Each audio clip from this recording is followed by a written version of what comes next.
Uh, this is about your paper 4 lecture on the leading cases. And as you have seen from the record, we have given you in all 64 cases to study, and they are in different branches of law, namely the constitutional law, education law, criminal law, environmental law, which includes mining as well, commercial divisions, etc. And the service law as well. Now,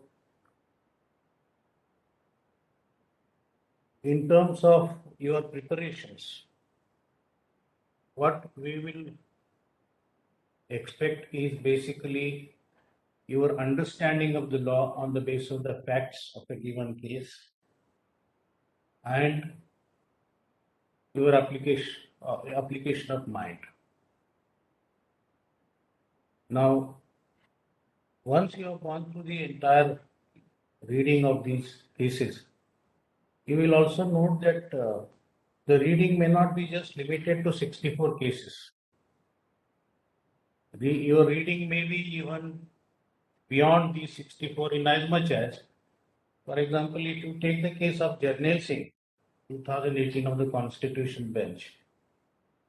Now that basically refers to earlier two judgments, Nagaraj as well as Indra Sahane, and even to some extent Chinnaya's case. Now, this case was referred to the Constitution Bench basically on two issues. One was the applicability of the quantifiable data as well as the creamy layer concept. Now, this was on the background of both the judgments, Nagaraj as well as the Indra Sahane case judgment of the larger Constitution Bench. Now, the judgment in Jarnail Singh in 2018 by the Constitution Bench basically framed issues which again quantifiable data was in two different modes. One was quantifiable data regarding backwardness, and second was quantifiable data of the cadre strength. And the third issue was regarding the creamy layer principle being made applicable even to the cases of promotions. As you know, this was from Article 16,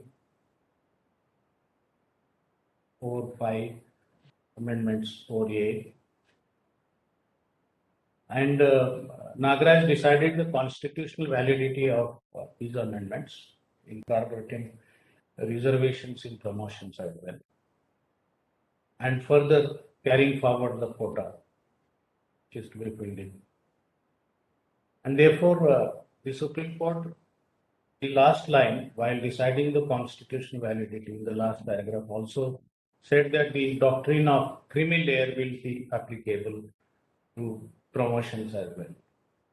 Now, this was an issue which the Constitution Bench therefore considered on the background of the Indra Sahane case regarding the quantifiable data and the creamy layer principle on the background of the Nagaraj judgment.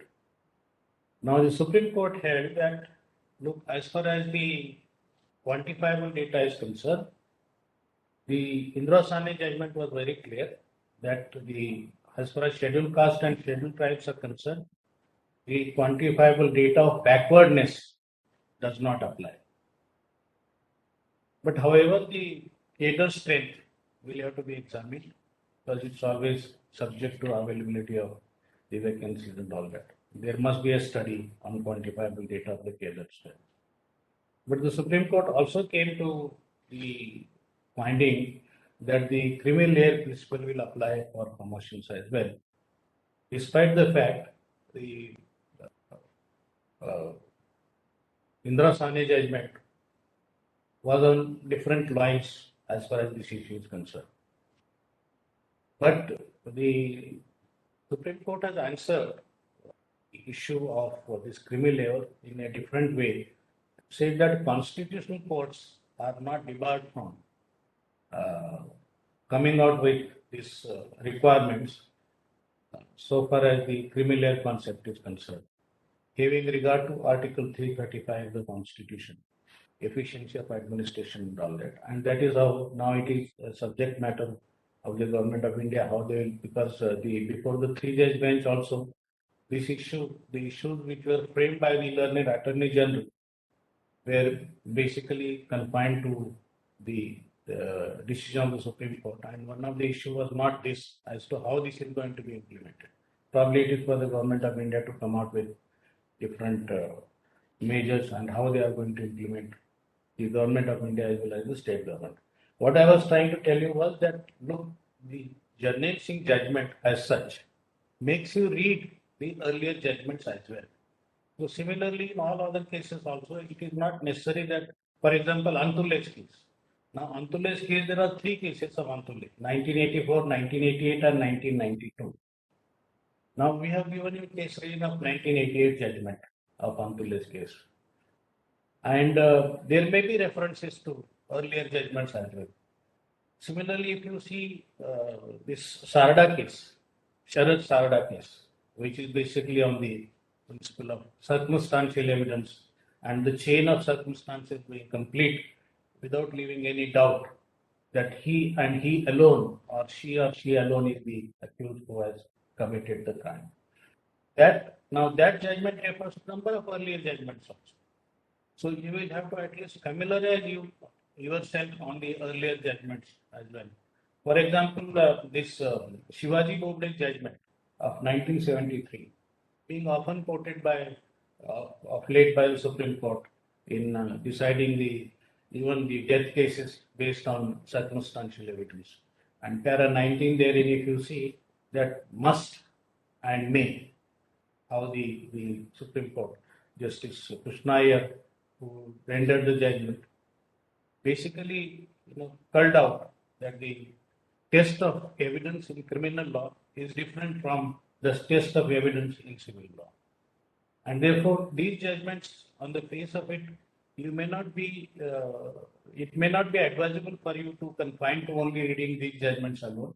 If these judgments have referred to earlier cases in support of the ratio that they laid out, you will have to familiarize yourself even with the earlier cases. Now, when it comes to the ratio as such, kindly keep in mind that the ratio should be on the basis of the issues framed. In number of judgments, there are issues framed and then answered. And issues framed and answered, that becomes the ratio. But for example, in this judgment of Indore Development Authority, there were a number of issues framed and they have been rightly answered. But there are some other observations apart from these issues. Now, those will be basically, not the ratio as such, it will be only an arbiter.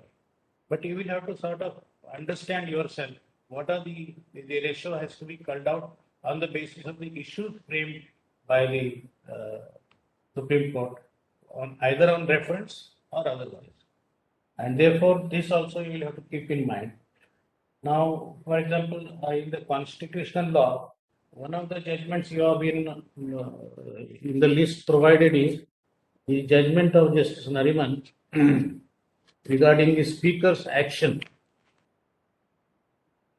or the delay being caused in deciding the cases of disqualification. And therefore, if there is any inaction or delay caused, whether the writ court will have the powers to sort of entertain a writ petition and call upon the speaker or request the speaker to decide the cases. This was the judgment which is called as Kesham Singh versus the Speaker of Manipur Legislative Assembly. Now, in this judgment also, there are references to earlier judgments. And then that is how the Supreme Court, referring to its earlier judgment, also came to the conclusion that look, if the Speaker is not deciding the applications pending before him, it is not that the Supreme Court is or the High Court is devoid of powers to consider these cases expeditiously and give the decision whatever it may be in his opinion, the Speaker's opinion. If you see in para 31 of that judgment, there are some general observations made. Of course, it is for the Parliament to consider. But ultimately, the ratio in this is the scope of interference by the constitutional courts. If the Speaker doesn't take any action or he sits for the disqualification claims, then the courts can interfere. That is basic ratio. So in this manner, you will have to sort of examine all the case studies that you have been provided with and ultimately understand what is the ratio and in what context and how you make it applicable for a case that you will be called upon to deal with. So your understanding of the law on the basis of the facts of that case is very important. All branches of law, whether it is civil, constitutional law, service law, criminal law, or environmental law, or the commercial law. So that is very important for you. And we have tried to give you enough choice available, and it should not be difficult for you to sort of select your own field of choice or the subject you are familiar with. And that, of course, my learned friend Mr. Ansaria will explain to you in detail. But and I am sure he has more experience than I have in these matters. So ultimately, he will be more of a guiding figure to you on going ahead with your preparations and how you write your examinations. But basically, I just wanted to explain to you that please keep in mind that your reading and understanding of law need not be limited, and you will have to expand your horizons of thinking, understanding, factual basics, applicability of law to different situations. And therefore, your preparations must be in the direction that you sort of get into much more details. And of course, you will have to be familiar with the language of the statute as well, because unless you have understood the language of the statute or the constitutional provision or any other act, you will not be able to understand and the ratio. And the ratio has to be considered and understood if you are aware of the facts and the provisions of law. That is how it goes. Even in commercial division, same principle will be applicable. In environmental laws, there are much more public interest oriented issues as well. Similarly, in human rights law, it need not be sort of confined to, it is a very broad-based exposition in human rights law also.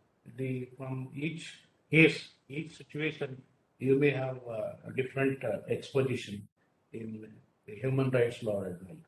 And with this brief introduction, I pass it on to my learned friend, Mr. Vijay Hansaria.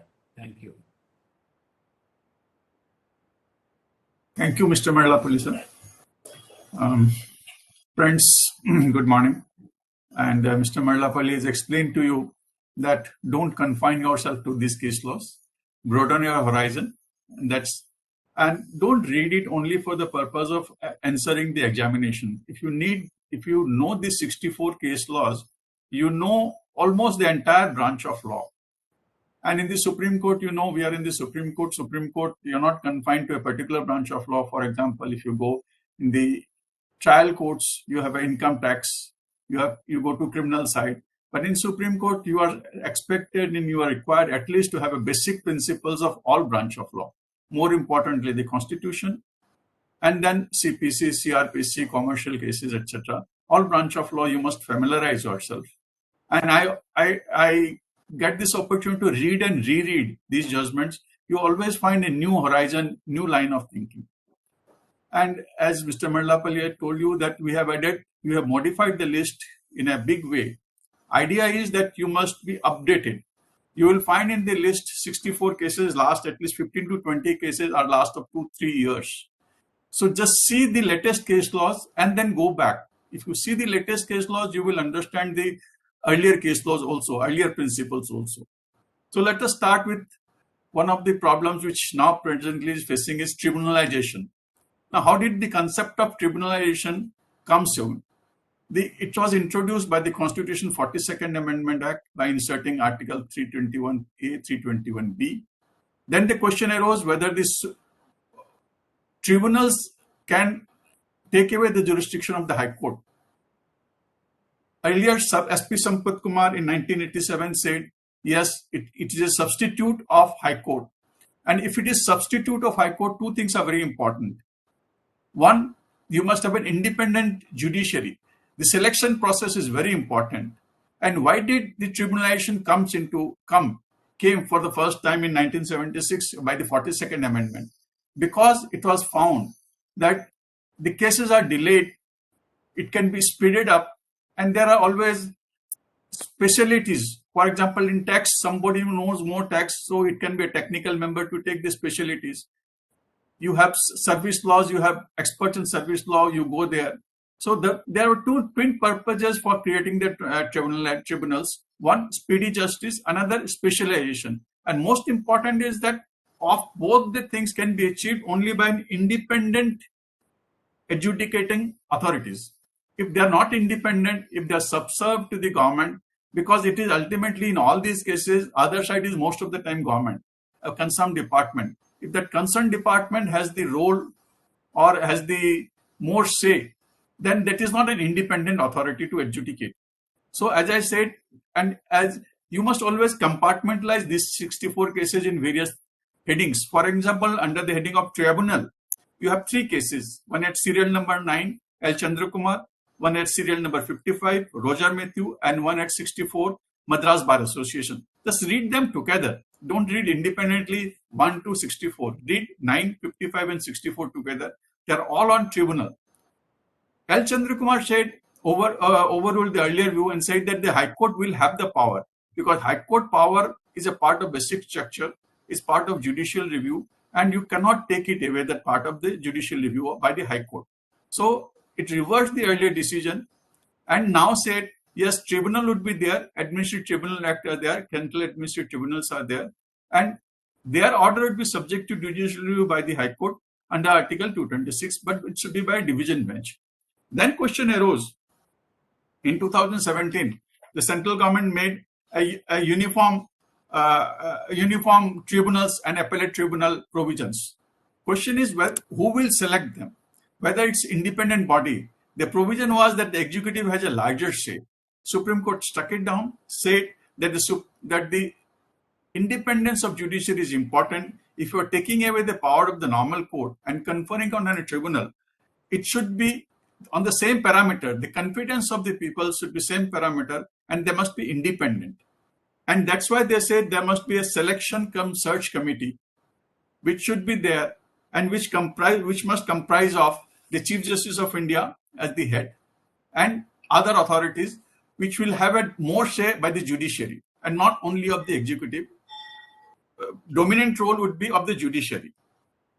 Because if you allow the High Court, and there is a provision for removal by the executive, that also Supreme Court said it is unconstitutional, because if it is an adjudicating body or authority which is deciding the cases, and if you give the power to the executive authority to remove them, it will be unconstitutional. It will affect the basic structure and independence of judiciary. So that's how it comes. Then again, the third round came in the Madras Bar Association because government again made some rules. National Tribunal Commission was constituted. There also the executive was given more power or has a dominant role. So then again, Supreme Court reiterated that you must have a National Tribunal Commission must comprise of making of selection and also of removal. The selection must be headed by the Chief Justice of India or a judge designated by the Chief Justice of India. And search committee, and then it will have the members from the search committee will have members from the law ministry, from the concerned department, and some other department of the secretaries of the concerned department. And the term is also very important to ensure independence of judiciary. It must be 5 years or 70 years, whichever is earlier. It also says that removal cannot be done by the government. They can have a preliminary inquiry, but ultimately the search committee has to do. So what I'm trying to highlight to you is, what is the purpose? As Mr. Marlapalli said, don't read it abstract. Read it on the facts.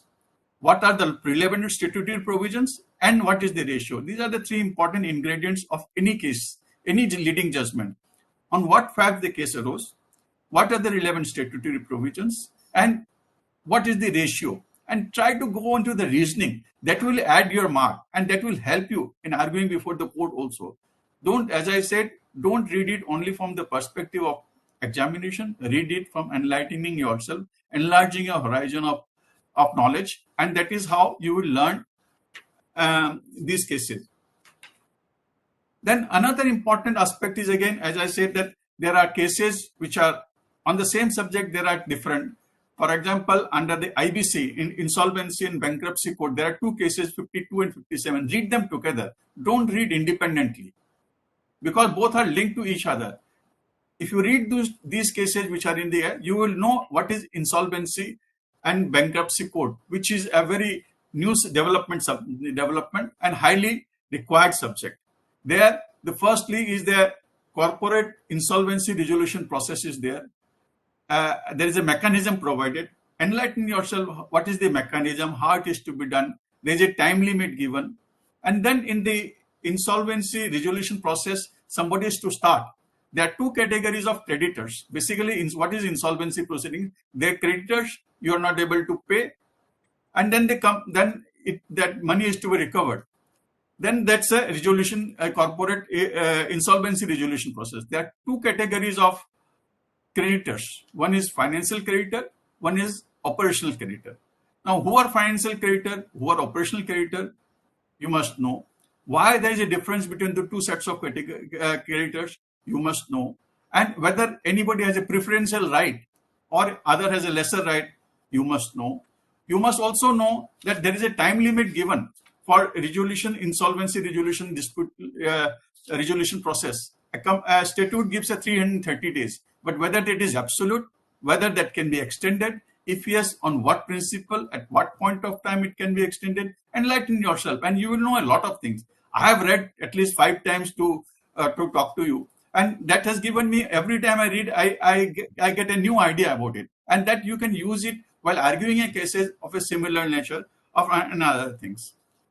And then as Mr. Marlapalli has said, that land acquisition cases are there, that Indore Development Authority case is there at page serial number 63, which is a very important and it decides so many questions of law. So go to what was the Land Acquisition Act earlier, 1874, how it came to be replaced by the 2013 Act, Right to Fair Compensation Act, and thereafter, what are the gray areas which developed? One of the things was whether it will lapse, under what circumstances it will lapse, under what circumstances it will not lapse. And I suppose it says if you don't take position or if you don't make compensation within a particular time limit, it will lapse. Then again, there are so many riders. So just acquaint yourself. First, read this section. Section 24 is there that is the Indore Development Authority. Read this section and read the interpretation of that section given by the Constitution Bench in that case. And facts are concerned, it is very important. For example, in the right to information is a very important right which is given to all the parties, which are given to the citizens. For the first time, according to me, that citizens are given the power to compel the executive that you have to give me within this particular time. Now, what are those informations which are there? All the public authorities are required to disclose all the information in its possession.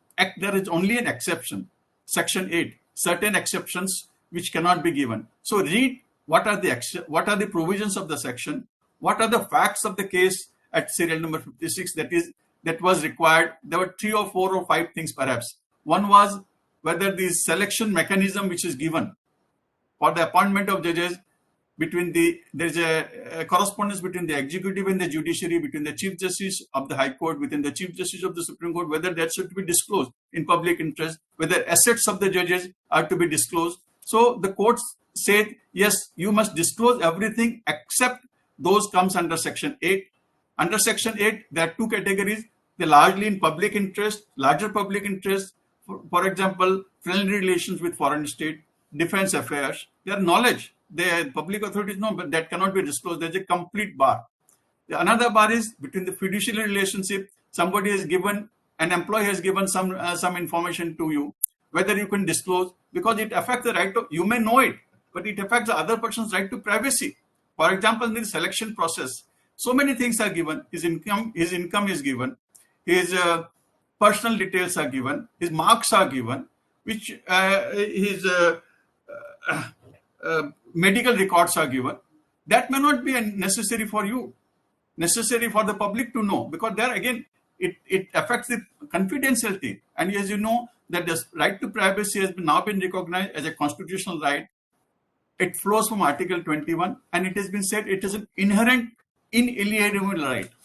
You cannot alienate it, and it does not depend only on the constitutional provision. For example, Article 21, we have right to life and liberty. Does it mean, suppose the Constitution did not have Article 21, does it mean that there is no right to life? There are certain rights which are inherent in a human being. You are a human being, right to dignity, right to privacy. The Supreme Court has said, even if it flows from 21, but these are inalienable rights, they are human rights. And so don't compare it with that only Article 21 has given. There are certain things which are very basic. So right to privacy is a basic. So if you ask for certain details of the persons in the correspondence held between the Chief Justice and the High Court, of the Chief Justice of the Supreme Court, the government of the state or the central government, you may get it. But whether it will affect the right of privacy of the other person, you have to take into account that aspect of the matter.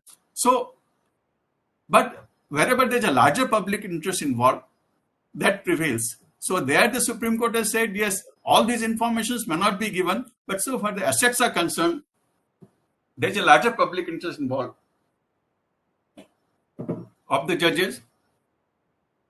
Give the asset. There was a dispute as to whether the Supreme Court itself said, yes, the assets of the judges may not be given. That is how the question arose with the Chief Information Officer, then went to the Delhi High Court and then to Supreme Court. Supreme Court ultimately said the details of the assets is to be given. The deliberation of the collegium is not to be given. What information they have, what input they got may not be given, but it affects the third person. It affects the candidate. Suppose you are considered as for elevation of the High Court judge. Whether you would like your share, your income, whether you would like to share the health, you would like to share your personal likings and dislikings, you may not. It affects the candidate, the third person. So you cannot give those information, but which are in larger public, after you are appointed, larger public interest requires that the assets and the income of the judge who has been appointed on the Constitutional Court must be available in the public domain. So you can get all these things on the website. You get it also on the website, the decision taken by the collegium, but not the inputs, not the discussions, not those things. Then, of course, there is no question answer session. Otherwise, in a physical hearing, we have question answer. So we have so many things to discuss it. We'll love to have the questions from you. Another important, as I said, that in the right to privacy, there are two judgments on right to privacy, which are in the list of 64 cases. One is that's Puttaswamy 1 at serial number 43. Another is Puttaswamy 2, serial number 48. Read them. This is very, very informative. A new jurisprudence has developed out of that. Read in the context of the facts. Now, again, the 9 judges laid down the principle that the right to privacy is an inherent human right. It flows from Article 21. It also an important right because such rights have been recognized internationally by international conventions to which India is a signatory. And Article 51 of the Constitution says, though it's a directive principles, it says that yes, one of the directive principles you must try to achieve those international conventions where India is a signatory. Having held that, you must come to the specifics. What are the challenges in that case? The challenge in that case was regarding the Aadhaar, whether the Aadhaar Act, that is Unique Identification Authority, under which Unique Identification Authority of India constituted, affects the right to privacy. It takes certain biometrics of yours. It gives the face recognition of yours. And then Aadhaar is prepared. Whether it affects the right to privacy. To some effect, you can say it is available to some of the persons, to the authorities, to the authority under the Act. They have your biometrics, they have your face recognition. But what is the purpose to be achieved? The Supreme Court laid down 3 tests which must pass, which can invade the right to privacy, or which is an exception. I will not call it an invade, which is an exception to right to privacy. One is, it must be based on a law made by legislature. And in that case, there is an act, Aadhaar Act is there. So the test of Aadhaar was upheld that it will come. Second is, there must be a legitimate state aim. Government must have particular purpose for framing that. It cannot be as general surveillance. That all right, we want to have surveillance over all the citizens of the country. It's not possible. There is no legitimate state aim. And the third is proportionality. So you must know there are 3 tests which must pass to uphold any law for the purpose of carving out exception to right to privacy. If all these 3 tests, they are not cumulative, they are all cumulative, they are not and or. If all the 3 tests passes, then only you can have a law which can affect to some extent your privacy. Now, Aadhaar Act was challenged, saying that it violates my right to privacy. You have my biometrics, you have my face recognition and other details, my residence address, etc., etc. But the Supreme Court upheld it, saying that the reason for upholding Aadhaar Act is that there is a large scale of public distribution, there is a large scale of social benefits which are given, and pilferage is stopped by that process. It goes directly to the person. It cannot be that third person can come and claim it, which has been happening earlier. So Supreme Court found it a justification for Aadhaar because it helps in distribution of the state subsidiaries, distribution of the state benefits, social welfare legislation reaches to the person for whom it is meant. However, 2 other cases where they say it is not permissible. For example, the mandatory linking of it with the bank account, though many of us has given the details, but it is not mandatory. It cannot be, a bank cannot ask as a mandatory condition that you must give me Aadhaar details. I must upload the Aadhaar on my bank statement, then only I will open an account. The Supreme Court in categorical terms says the theory of proportionality, because the banking and your when you go to the bank, you give your particulars, you give your biometrics, you give your, not biometrics, you give your all the details, your PAN number, your identification, your address proof. Thereafter, Aadhaar is not necessary. Similarly, for mobile connection, many of the mobile companies ask Aadhaar, but it is not mandatory. They cannot ask you that you must give Aadhaar, then only will give you connection. It is optional. These 2 things have been carved out as an exception. In that case, saying that Aadhaar, that the right to privacy may be affected because it does not meet the twin test of existence of law as legitimate state aim and a proportionality theory. So far as these 2 are concerned, these are not permissible to have a necessary linkage with Aadhaar. Then there are cases of criminal law. Mr. Madlapalli said that you must read all branches of law, which includes criminal law. Now you must know, when there is a Supreme Court Constitution Bench judgment, there was a dispute whether an FIR is to be registered in all cases. Whenever anybody goes, an FIR is to be registered, or it is up to the discretion of the police not to register an FIR. The Supreme Court said that yes, whenever anybody goes to the police station, they must register an FIR if it discloses a cognizable offense. If it does not disclose a cognizable offense, have a preliminary registration and then conduct a preliminary inquiry, because otherwise it has the effect of other side accused, the perpetrated accused against whom allegation is made, it affects his right. So if it discloses a cognizable offense, police must register an FIR. If it does not disclose a cognizable offense, then conduct a preliminary investigation, then register an FIR. And why registration of FIR is necessary? Because it is the earliest in point of time. It prevents manipulation of the facts. It starts the investigation at the earliest possible opportunity. It also, evidence is available at that time. It comes into it debars for manipulation of the evidence. So there it is necessary. But again, whether as soon as you register an FIR, there is a cognizable offense. Are you required to arrest? It is not. It depends on the facts of this case. So the Supreme Court clearly says registration of FIR is mandatory if cognizable offense is there, but arrest is not mandatory. It depends on the facts of the case, depends on the gravity of what has been alleged, whether the police authority says that the evidence can be there, accused will run away, he can affect the evidence, he can tamper with the evidence, and so on and so forth.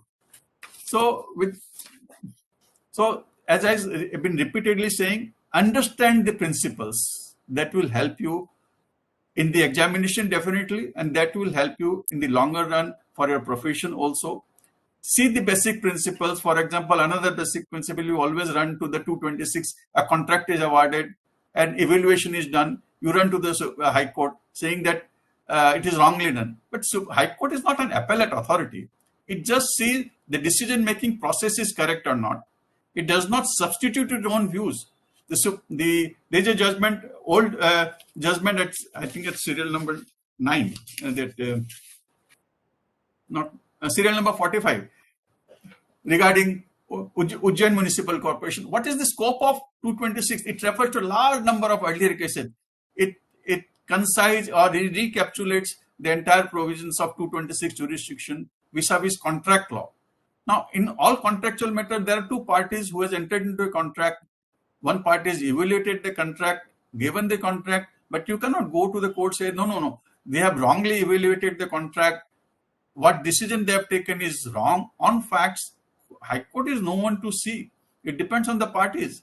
But if the process is wrong, if it is mala fide, you are trying to give it for a extraneous consideration and a higher amount to someone who is known, or some other vested interests are there, or somebody who does not fulfill the basic criteria is being given, then High Court's interference comes. But it is very, very rare. Don't think and read that judgment. It will give you the entire law on the scope of judicial review in the contractual matters by the High Courts, and which is very important for you to know apart from the examination.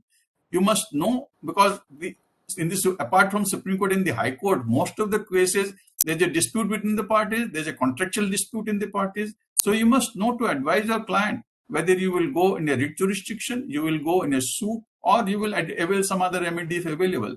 But so far as writ court is concerned, you must be very clear. If there are disputed questions of fact, if there is an assessment made by one of the by the contractor who is to get the work done, the High Court or the Supreme Court will not say that you will re-evaluate, you re-examine the facts of the case, and then according to me this is the correct. The court must come to the conclusion that it is correct. All those things the Supreme Court will not go, especially when they are technical aspect, they are specialized aspect. The Supreme Court has no role to play, or the High Court has no role to play. They have no such special qualifications to assess, and it is ultimately the person who is giving the contract is to know what is his requirement. The court will not evaluate those things. So see the principles which are laid down. 3 aspects. Let me conclude saying there are 3 steps you must read all the case laws. What are the facts? What are the statutory provisions? What are the issues? And what are the ratio laid down? And see in the background of the earlier cases. This will help you immensely in your examination. This will help you immensely in your practice. This will help you in giving the right advice to your client who comes to you, and this will help you throughout your career. I think it's very important that we sometimes we close it early. And please understand, don't think that if you write on each cases 10 pages, then you will get more marks. You can write 1 page. We must know while examining the question that you know the law.